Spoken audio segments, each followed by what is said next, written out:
What's up everybody and welcome to China Update, where I try and help you guys keep on top of the world's #2 economy. My name is Tony. For those of you watching for the first time, this is a show typically where I follow the big macro developments coming out of China. An episode is normally 20 to 30 minutes long. I look at the most important stuff that you need to know so then you know what is going on here. If you clicked on this video looking for that sort of content, I would recommend that you click up here. That was the last episode from a few days ago. That is a pretty good episode. It's got all the stuff that you'd want in it. This video, however, is not a regular China update. This is one that I've put together for a few announcements and my expression of gratitude to those subscribers that have been watching me for several months now and supporting me as I grow this very, very small channel. So you can watch that if you want, but if it's your first time, I suggest you watch a proper episode so I can add value to your experience. And like I said, if you click up in that corner from before, it will take you through to that. For everyone else, how you doing? This is a little bit different for me. This is the first time I've made a video like this, talking directly at you guys. Those of you who watch most of my shows, who've been following for a few months or maybe even a few weeks, but you like and comment and you follow me along, some of you from the very, very beginning. This video is basically for you guys. I want to just say a few things to you guys and make a couple of small announcements. This week, of course, is actually a very important week for the leadership in China, the leadership based in Beijing. Most of the CCP leadership are currently at Beidaihe, a small resort town in Hebei, northern China. It literally means north of the Dai River, Beidaihe, North Dai River. And what are they doing there? Well, every year the Chinese leadership goes and they basically talk shop. These are the top dogs and they have a very informal sort of discussions about the major issues politically for the country, but also economically and diplomatically around the world. And boy, have they got a lot on their plate to discuss this year. Domestically, there is a major pandemic that they're trying to keep out of the country. Obviously, the economic hit and the debate as to how to best respond to it with statist ideologues going toe-to-toe with increasingly sidelined liberal, in the economic sense, reformers, as well as, of course, the many domestic issues that China was already facing before the last 12 months, brought on by environmental issues, labor issues, demographic issues.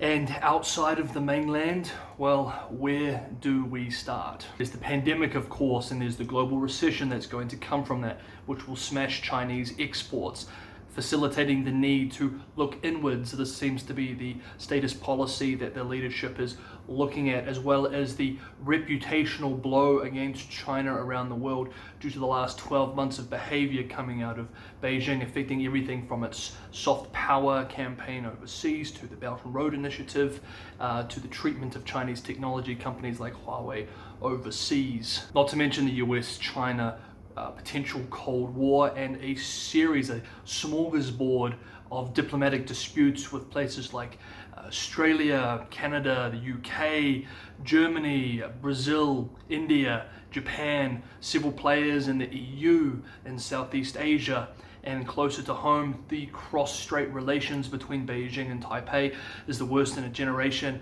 And of course, there is a shit show in Hong Kong. With all that in mind, it is not surprising that last week, during a special meeting of the CCP Politburo, Xi Jinping described the current global situation as complicated and grave, with the meeting statement also saying that China would have to fight a 持久战, or a protracted war, due to the medium and long-term nature of many of the major challenges domestically and internationally Beijing is facing. At Beidaihe, Xi Jinping himself may also be under a bit of pressure, while middle management, that is the bureaucrats and the middle levels of the government, have basically drunk the Kool-Aid and believe what the disinformation from the state-run media tells them. There are, of course, some very, very intelligent people at the top levels of government, top leadership, who have not, of course, been blinded by hubris or because they have a sufficiently large stake in the spoils, but actually are carefully watching the international reaction to the moves over the last 12 months to 36 months, and we're probably quite concerned about the policy choices China has taken and the path it has gone down over this period. However, in saying that, it seems that the General Secretary, on the face of it at least, still maintains control over the military and security apparatus. and for that reason alone, it is highly likely that he is not going anywhere soon. Of course, when we talk about elite politics, elite power plays at the top levels of the CCP, it is the most opaque part of a very opaque system. So it's very, very difficult to know or predict these things. All we can do is keep an eye on the developments, which hopefully you will do with me here going into the future. But like I said, guys, this episode is actually not a regular China update. I'm not going to talk about the major developments this week.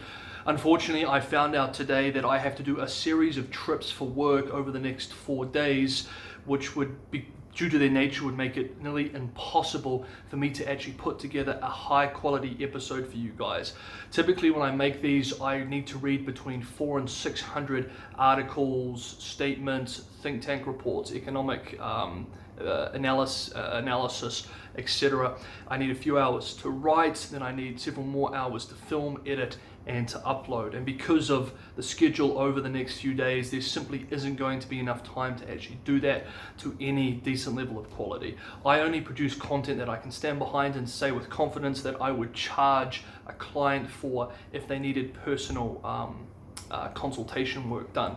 For that reason, this week there is not going to be a regular China update. From next week it should be fine. We'll be able to go back to weekly episodes, 20 to 30 minutes, 10 to 15 different topics to discuss. This week that's not going to happen. I apologize, I'm sorry, but I wanted to take this opportunity here to actually express to those of you who are watching, those of you who have been supporting me for some time, my deepest gratitude, my sincerest gratitude, because this week this channel hit 500 subscribers, and I'm told that in 8 or 9 months, which is about as long as we've been going here, hitting 500 is pretty quick. It normally takes 1 to 3 years for an average YouTuber to get to 1,000, so to get to 500 in less than a year is pretty amazing. And to be honest, I really did not expect to grow at this sort of rate or to really grow at all. As some of you may know, I actually started making these episodes because I had mates back in my home country of New Zealand, good mates of mine who were interested in China, and I was so disappointed in the work Western media was doing at trying to create a framework for people to understand what the fuck was going on here, that I started making these videos and sending it to them. I found that it was easier just to put it into a package like this and send it, and they said you should throw this stuff up on YouTube.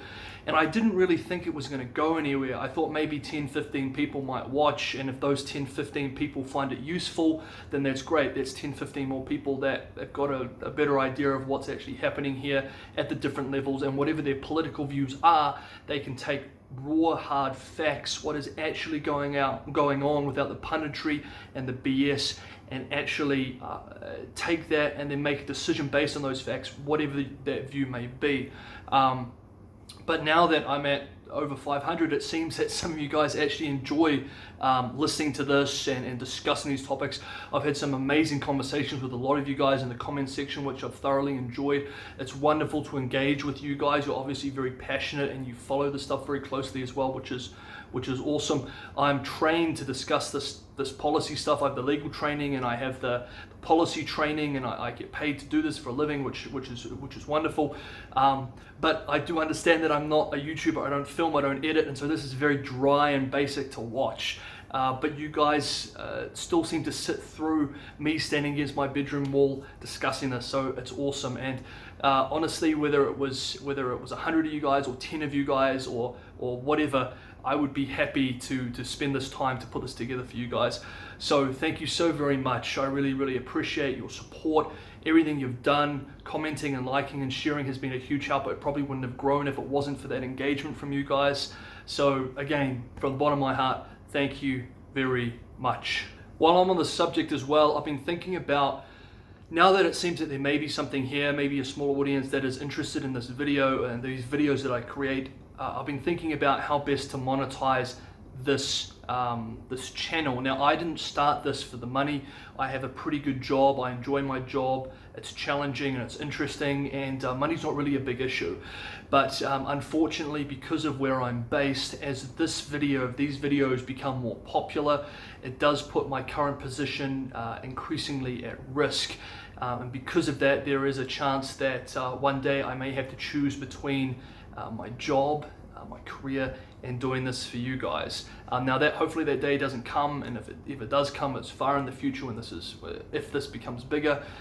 I would like to hope that I'm in a position financially to choose to do this because I believe this is important. Discussing the stuff that is happening in the world's number 2 economy at the moment is very important. So I need to think about how I can monetize this platform in a way that allows everyone to enjoy everything on here for free without any cost, but also means that if I'm ever in that position, that I can walk away from here and continue my commitments on here.